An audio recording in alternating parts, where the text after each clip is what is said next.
Hello students, मैं हूं प्रिया और आज हम करने वाले हैं रिप्रोडक्टिव हेल्थ चैप्टर का एक क्विक रिवीजन, वो भी 15 से 20 मिनट्स के अंदर। तो यहाँ बच्चों सबसे पहले अगर हम बात करें कि रिप्रोडक्टिव हेल्थ है क्या, यानी किस पर्सन को हम रिप्रोडक्टिव हेल्दी कहेंगे, तो यहाँ हम बात करेंगे बच्चों जो पर्सन फिजिकली भी फिट है, इमोशनली भी फिट है और बिहेवियरली भी फिट है और साथ में सोशली भी, यानी जो पर्सन इन चारों एस्पेक्ट में फिट है उसे हम क्या कहेंगे, रिप्रोडक्टिव हेल्दी पर्सन कहेंगे। अब यहाँ पे बच्चों इंडिया ने सबसे पहले इनिशिएटिव लिया था जो रिप्रोडक्टिव हेल्थ है उससे रिलेटेड प्रोग्राम्स के लिए, तो उसके अंदर आता है 1951 में शुरू हुआ था प्रोग्राम बच्चों फैमिली प्लानिंग। फैमिली प्लानिंग ने क्या हुआ था, सबसे पहले इंडिया के अंदर लॉन्च हुआ था और दूसरा वहाँ पे अब इसको फैमिली प्लानिंग का नाम क्या है बच्चों, यहाँ पे reproductive and child health care programme से नाम से हम इसे जानते हैं। अब यहाँ इनका प्लान क्या क्या था, क्या क्या इनके गोल्स थे, अवेयरनेस क्रिएट करना, साथ में हेल्थ फैसिलिटी से रिलेटेड चीज़ें प्रोवाइड करना एक हेल्दी सोसाइटी के लिए। यहाँ पे बच्चों गवर्नमेंटल एजेंसी ने भी यानी जो एनजीओज हैं उन्होंने काम किया और इसी के साथ में जो नॉन गवर्नमेंटल एजेंसी है उन्होंने भी वर्क किया यहाँ पे रिप्रोडक्टिव हेल्थ की अवेयरनेस प्रोग्राम्स के लिए। नेक्स्ट यहाँ पे अगर हम बात करें कि इसके जो क्या क्या मेन कवर एरिया थे जिन पे इसने फोकस किया, तो सबसे पहले है सेक्स एजुकेशन, यानी बच्चों को या जो अडल्ट हैं उनको सेक्स एजुकेशन के बारे में प्रॉपर नॉलेज देना, जो भी मिथ्स हैं उनके मिसकंसेप्शंस हैं उनको दूर करना। इसी के साथ में रिप्रोडक्टिव ऑर्गन्स की बच्चों पूरी उनको इन्फॉर्मेशन होनी चाहिए एक पर्सन को, तो वहाँ पे प्रोग्राम्स रन किए गए। इसी के साथ एडोलोसेंस और उससे रिलेटेड क्या क्या चेंजेस हैं उनके बारे में बताया गया। इसी के साथ बच्चों एसटीडी सेक्सुअली ट्रांसमिटेड डिजीज हैं उनके बारे में भी पीपल्स को अवेयर किया गया और साथ में बर्थ कंट्रोल ऑप्शंस हैं उनके बारे में भी बताया गया, क्योंकि इस टाइम पे जो पॉपुलेशन ग्रोथ रेट है वो बहुत हाई रहा। अब सक्सेस के जो स्कूल्स के अंदर क्या हुआ बच्चों, सेक्स एजुकेशन के लिए अलग से प्रोग्राम्स चलाए गए, बच्चों को इन्फॉर्मेशन प्रोवाइड की गई, उनके जो भी मिथ्स से मिसकंसेप्शन उन सबको दूर किया गया। इसी के साथ आता है बच्चों एमनियोसेंटेसिस। अब यहाँ एमनियोसेंटेसिस का सिंपली मीनिंग क्या है, एमनियोन यानी हम बात करें एमनियोटिक फ्लूइड की, यानी कि यहाँ पे जो एमनियोसेंटेसिस थी बच्चों ये एक टेक्निक होती है जिसमें हम एनालाइज करते हैं, किसको, एमनियोटिक फ्लूइड को एनालाइज करते हैं। और एमनियोटिक फ्लूइड के अंदर ऐसा क्या होता है बच्चों, वहाँ पे होती हैं फीटल सेल्स यानी फीटस की सेल्स, जहाँ से डीएनए निकाल के फिर वहाँ से स्टडी किया जाता है और जो भी क्रोमोसोमल डिसऑर्डर हैं जैसे डाउन सिंड्रोम हो गया, हीमोफीलिया हो गया, सिकल सेल एनीमिया हो गया, इन सभी डिसऑर्डर्स का पता लगाया जा सकता था बर्थ से पहले ही। तो अगर सेफ बेबी है तो वहाँ पे उसकी डिलीवरी करवाई जाती थी, अगर बच्चे के अंदर कोई डिसऑर्डर है तो उसको अबॉर्ट कर दिया जाता था। बट यहाँ पे बच्चों लोगों ने इसका गलत यूज़ करना शुरू कर दिया, इन्होंने इसी मेथड से सेक्स डिटरमाइन कर लिया और सेक्स डिटरमाइन से जो अगर बेबी गर्ल है तो उसकी वहीं पे उसको किल कर दिया, इसीलिए इसको बैन कर दिया गया एमनियोसेंटेसिस के प्रोसेस को। नेक्स्ट हमारे पास आता है बच्चों कॉन्ट्रासेप्टिव मेथड। अब कॉन्ट्रासेप्टिव मेथड्स हैं क्या, यानी बर्थ कंट्रोल मेथड्स को ही हम कॉन्ट्रासेप्टिव मेथड्स कहते हैं। ये किन के लिए है बच्चों, जो और प्रेगनेंसी नहीं चाहते और चाइल्ड नहीं चाहिए या फिर वो गैप चाहते हैं अपने चिल्ड्रंस के अंदर। तो सबसे पहले आता है बच्चों नेचुरल मेथड। नेचुरल मेथड के अंदर हम बात करेंगे जो फर्टिलिटी कैलेंडर की हमारे पास टर्म आती है रिदमिक मेथड। इसके अंदर जो मोस्ट फर्टाइल टाइम पीरियड होता है 10 to 17 डेज का, वहाँ पे जो सेक्सुअल इंटरकोर्स है उसको अवॉइड किया जाता है। इसी के साथ दूसरा आता है बच्चों लैक्टेशनल एमन्योरिया, यानी जब मदर लगभग 6 मंथ के लिए गेस्टेशन के बाद बेबी को फीडिंग करवाती है उस टाइम। एमन्योरिया का मतलब क्या होता है बच्चों, जब मदर गेस्टेशन के बाद बेबी को फीड करवाती है तो 6 मंथ तक वहाँ पे जो प्रेगनेंसी के चांसेस नहीं होते, उसी को कहा जाता है लैक्टेशनल एमन्योरिया, यानी उस टाइम ड्यूरेशन के अंदर जो प्रेगनेंसी के चांसेस है वो बहुत ही कम रहते हैं। नेक्स्ट हमारे पास आता है बच्चों बैरियर मेथड। बैरियर मेथड का मतलब क्या हो गया, यहाँ पे कोई ना कोई बैरियर प्रेजेंट है। जैसे सबसे पहले हमारे पास कॉन्डम्स है, ये मेल के लिए भी प्रेजेंट रहते हैं और फीमेल के लिए भी प्रेजेंट रहते हैं और ये ब्लॉक करते हैं स्पर्म्स को और साथ में प्रोटेक्ट करते हैं बच्चों एसटीआई से भी, यानी सेक्सुअली ट्रांसमिटेड डिजीज हैं उनसे भी प्रोटेक्ट करते हैं।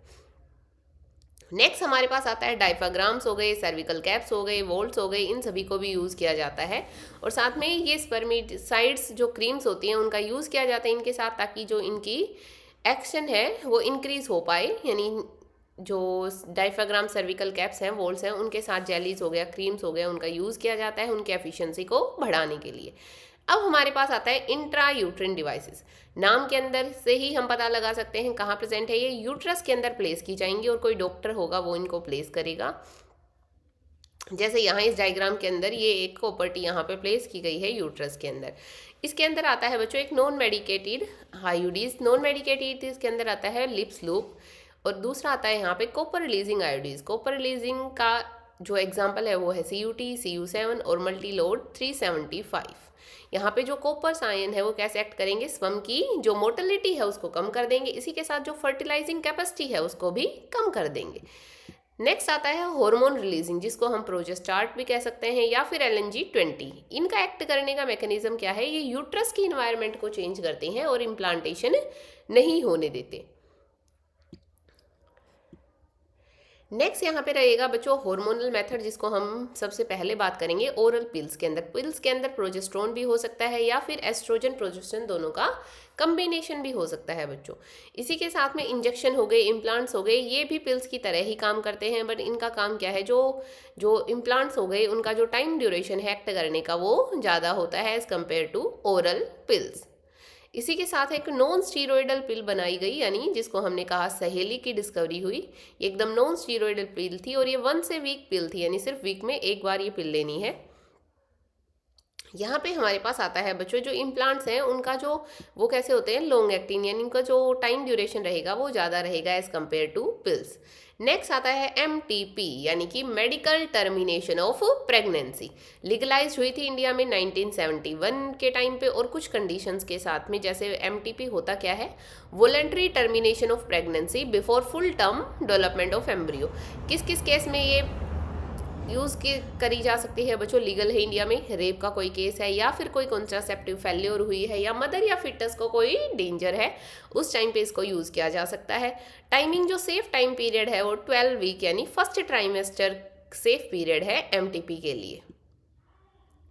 सिग्निफिकेंस क्या है बच्चों, इसने अनवांटेड प्रेगनेंसी को डिक्रीज किया है, साथ में इसके साथ डेंजर क्या क्या है, डिसएडवांटेज कह सकते हैं, इलीगल अबॉर्शंस, इसी के साथ में जो हेल्थ रिस्क है, यानी मदर के ऊपर हेल्थ पे क्या क्या इफेक्ट हो सकते हैं उनको। नेक्स्ट आएगा बच्चों हमारे पास यहाँ पे सेक्सुअली ट्रांसमिटेड डिजीज, जिसको हम कहते हैं STIs, यानी सेक्सुअली ट्रांसमिटेड डिजीज को ही हम क्या कह सकते हैं, वनरल डिजीज यानी VD। ये डिजीज और इन्फेक्शन है जो ट्रांसमिट हुए किसके ड्यूरिंग, सेक्सुअल इंटरकोर्स के ड्यूरिंग। कॉमन कौन कौन सी डिजीज हैं, जिसमें से gonorrhoea, syphilis, chlamydia, hepatitis B time से अगर हम डील करें तो वहाँ पे इनको क्योर किया जा सकता है। नेक्स्ट होगा हमारे पास डेंजर्स क्या क्या है STI से रिलेटेड, पेल्विक इंफ्लामेटरी डिजीज हो सकती हैं, दूसरा यहाँ पे एक्टोपिक प्रेगनेंसी हो सकती है, यूट्रस के अलावा कहीं और जो एम्ब्रियो है उसकी इम्प्लांटेशन हो गई, स्टिल बर्थ यानी प्रॉपर डेवलपमेंट से ही पहले ही बेबी की डिलीवरी हो गई, इनफर्टिलिटी कोज करता है, इसी के साथ में ये कैंसर जैसी डिजीज भी कोज कर सकती है STIs। प्रिवेंशन क्या क्या है STI से बचने के लिए, अननोन पार्टनर्स को अवॉइड किया जाए, सेक्सुअल इंटरकोर्स में कॉन्डम्स का यूज़ किया जाए, अर्ली डिटेक्शन के लिए टाइमली रूटीनली हेल्थ चेकअप करवाया जाए ताकि अर्ली डिटेक्शन होकर उनको क्योर किया जा सके। अब टर्म आती है बच्चों इनफर्टिलिटी, यानी इनफर्टिलिटी का मीनिंग क्या हो गया, कोई भी कपल है वो कंसीव नहीं कर पा रहा है अनप्रोटेक्टेड इंटरकोर्स के बाद भी, तो उसे हम कहेंगे इनफर्टिलिटी। अब मेल इनफर्टिलिटी भी हो सकती है, वो किसके अंदर कैसे हो सकती है, अगर स्पर्म काउंट कम है या मोटिलिटी जो स्पर्म है वो क्या है, कम है स्पर्म की मूवमेंट की कैपेसिटी। फीमेल के अंदर हो सकता है ओवुलेशन नहीं हो रहा हो या फिर फैलोपियन ट्यूब के अंदर ब्लॉकेज हो।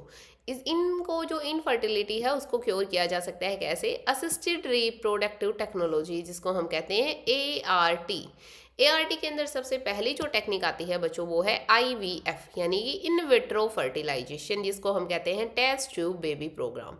इन विट्रो फर्टिलाइजेशन का मतलब है फर्टिलाइजेशन बॉडी से बाहर, यानी लेबोरेटरी कंडीशंस के अंदर जो एग और स्पर्म है उनका फ्यूजन करवाना। तो यहाँ पे एग और स्पर्म है उनका लैब के अंदर पेट्री प्लेट के अंदर उनका फ्यूजन करवाया जाता है।